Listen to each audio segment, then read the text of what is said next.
하나님 말씀은 신명기 21장 15절에서 17절까지입니다. 우리 같이 한 목소리로 함께 읽겠습니다. 어떤 사람이 두 아내를 두었는데 하나는 사랑을 받고 하나는 미움을 받다가 그 사랑을 받는 자와 미움을 받는 자가 둘 다 아들을 낳았다 하자.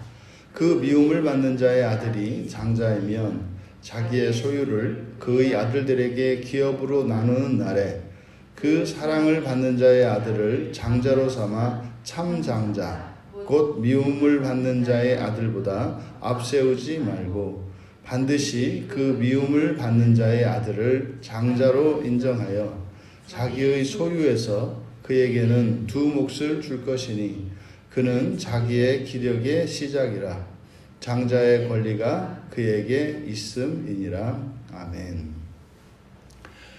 두 아내와 장자권이라는 제목으로 설교하려고 합니다. 이제 아내가 둘이 있는 경우입니다. 우리가 창세기에 나타나는 믿음의 족장들을 보면 이제 아내를 여러 두는 것이 일반화되어 있습니다. 그래서 오늘날도 무슬림들의 경우에는 그래서 아내를 4씩 두게 되는 이런 법을 가지고 있죠. 이제 그것이 성경에 대한 몰 이해로 인한 것입니다. 창세기에 그 믿음의 족장들이 살았을 당시에는 하나님의 율법이 주어지지를 않았죠. 율법이 있기 전이기 때문에 그들이 잘 알지 못하여 그렇게 자연적인 본능에 따라 그냥 살아간 겁니다. 하지만 이제 출애굽한 이후에 모세를 통해서 하나님께서 이제 율법을 주셨기 때문에 이제 더 이상은 창세기에 있는 일부 다처제의 형식을 취하는 것이 아니라 가정은 일부 일처제로 한 남자는 한 여자와 한 여자는 한 남자와만 부부의 관계를 이루고 살아가는 겁니다. 그런데 이제 모세가 여전히 아내를 두 사람이 이제 둘을 두었을 경우, 그러니까 아내가 이제 둘이 있는 경우에 대해서 이야기하고 있습니다. 그러니까 이것이 이제 율법에 의해서 일부 일처제가 되었습니다만 정착되는 데까지는 이게 쉽지 않은 것으로 여겨지는 거죠. 근데 우선은 이 아내를 둘 두지 말고 하나만 두어라 이렇게 이야기할 수 있겠는데 그렇게 한 것이 아니라 이제 두 아내가 있는 경우에 이제 두 아내가 아들들을 낳았을 때 그 장자권을 어떻게 결정해야 되는가에 대해서 말씀을 합니다. 그래서 여기에서도 우리가 이렇게 아내 둘을 둘 수 있지 않느냐 이렇게 할 것이 아니라 성경의 가르침은 분명히 한 사람과 일부 일처제의 사상을 가지고 있다는 것을 우리가 기억을 해야 하고, 근데 지금 이 본문에서는 우리가 염두를 두어야 하는 것이 바로 장자권입니다. 그럼 이제 장자권이 어떻게 왜곡될 수 있는가? 절대로 이 장자권은 이런 편견에 의해서 또 사적인 감정으로 그렇게 바뀌어서는 안 된다는 것을 지금 밝혀주고 있습니다. 두 아내를 두었을 경우 어떤 일이 일어나는가? 하나는 사랑을 받고 하나는 미움을 받는다는 거죠. 여기서 미움을 받는다라고 하는 말이 비교급으로 덜 사랑받는다라는 뜻이라고 했지 않습니까? 그러니까 동시에 두 사람을 똑같이 사랑할 수는 없어요. 그래서 사랑이라고 하는 것은 가장 사랑하는, 예를 들어서 부부관계에서, 남녀관계에서, 또 부모 자식 간의 관계에서 이렇게 그 사랑이 다르죠. 그런데 한 종류의 사랑에서 그 관계에서 사랑을 받는 것은 언제나 한 사람이에요. 특히 이 남녀관계에서 사랑이라고 하는 것은 오직 한 대상만을 사랑할 수가 있습니다. 그 얘기는 다른 사람을 사랑하지 않는다 그런 얘기가 아니라 그러니까 최고로 한 사람만 사랑하게 돼 있다는 거예요. 아닌데 나는 최고로 여러 사람을 동시에 사랑할 수 있는데 그거는 사랑이 아닌 거예요. 그러니까 여기서처럼 하나는 사랑을 받고 하나는 미움을 받는다. 이것이 모든 사람이 가지고 있는 사랑의 분량이 있기 때문에 사랑 대상에 따라서 분량의 차이가 있다는 것을 우리가 기억을 해야 됩니다. 그러니까 둘이 있는데 둘 사이에서 하나는 사랑하고 하나는 미워할 때 둘 사이의 그 관계가 어떻겠습니까? 당연히 경쟁적인 관계가 되는 것이고 그것으로 인해서 가정은 온전히 설 수가 없는 거죠. 그래서 이것은 반드시 극복되어야 하는 것이다. 그런데 이제 두 사람이 이제 모두 아들을 낳았습니다. 둘 다 이제 아들을 낳았어요. 이제 그랬을 때 이제 16절에서는 그걸 참장자라고 했지 않습니까? 참장자. 그럼 여기서 장자라고 하는 이 말은 태를 열다라는 말에서 파생이 된 말이에요. 태를 열다. 그러니까 장자는 단순히 남자가 낳은 아이를 의미하는 것이 아니라 오히려 여성이 낳은 첫 번째 아이, 그러니까 여성이 낳은 첫 번째 아이를 장자라고 합니다. 그러니까 이 장자라고 하는 말을 통해서도 이 모계 사회가 유대 사회에 있었음을 우리가 알 수 있어요. 그래서 어머니의 성을 따를 수도 있는 게 유대인들이지 않습니까? 그래서 이 장자라는 말 자체가 남성보다는 여성이 처음 난 아이, 뭐 이런 의미입니다. 그런데 이제 부부관계 안에서 두 여자인 경우니까 둘 다 처음 난 아이잖아요. 그러니까 여인들의 입장으로 보면 둘 다 처음 난 아이니까 둘 다 장자라고요. 그러니까 둘 다 첫째죠.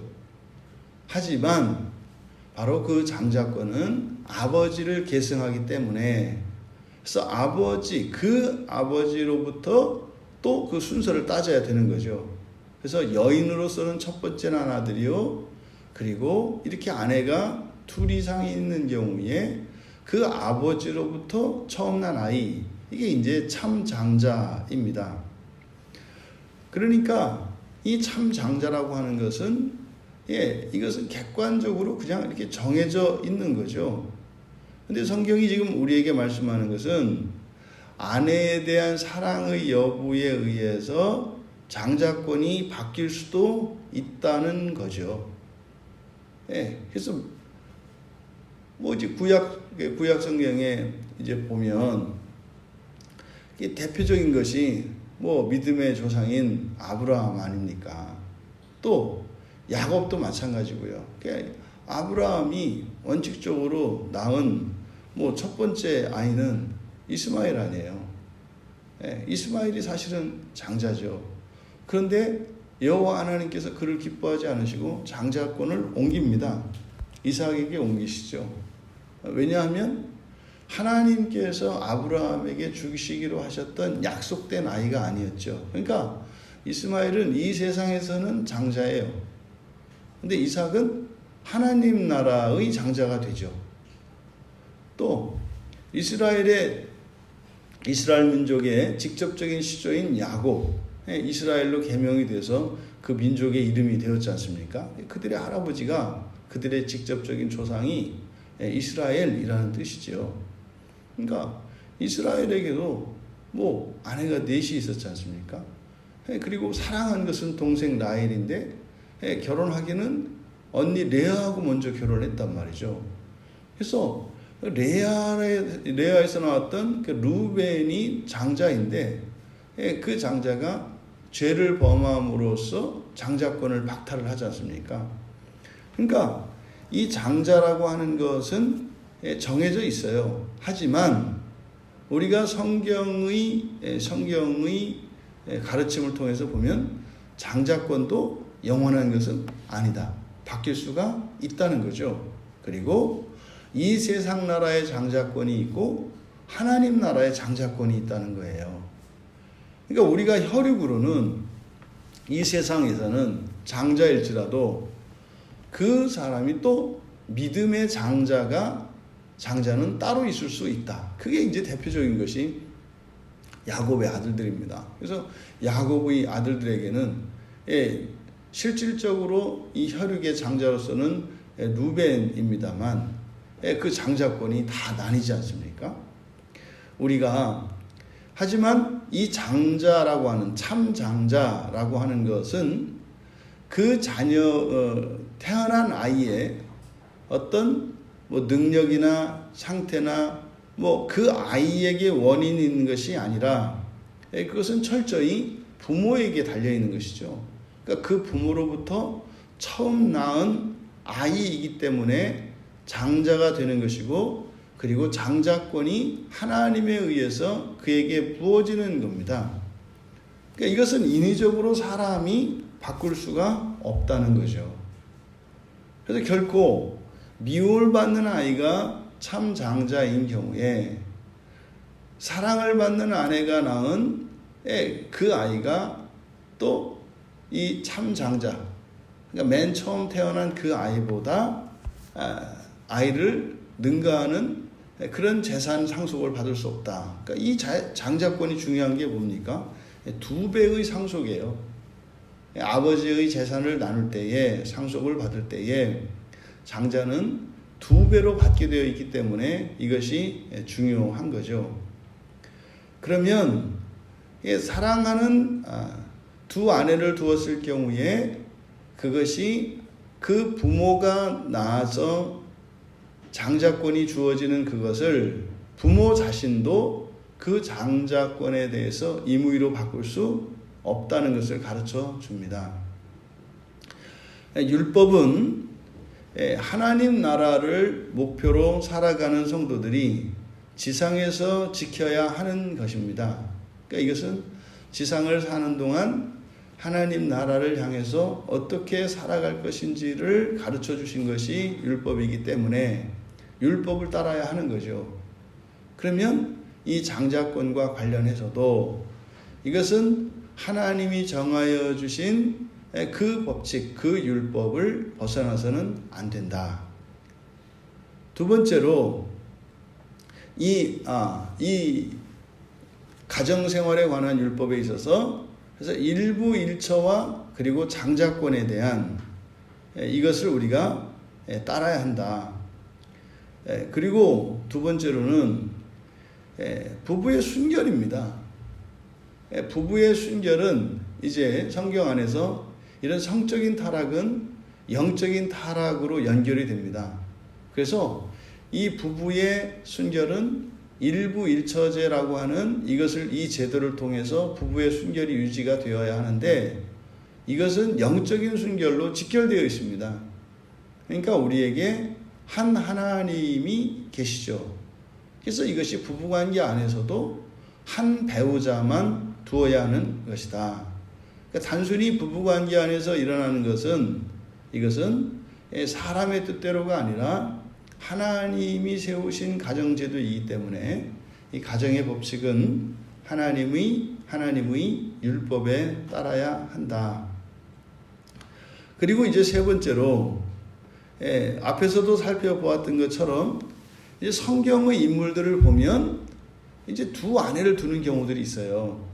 하지만 이것은 그러니까 특히 창세기에 있었던 믿음의 족장들의 그런 행태들은 이것은 율법이 주어지기 이전이었고, 그리고 실제로 하나님의 창조 섭리를 보면 아담 한 사람에게 배우자를 하와 한 사람만 두시거든요.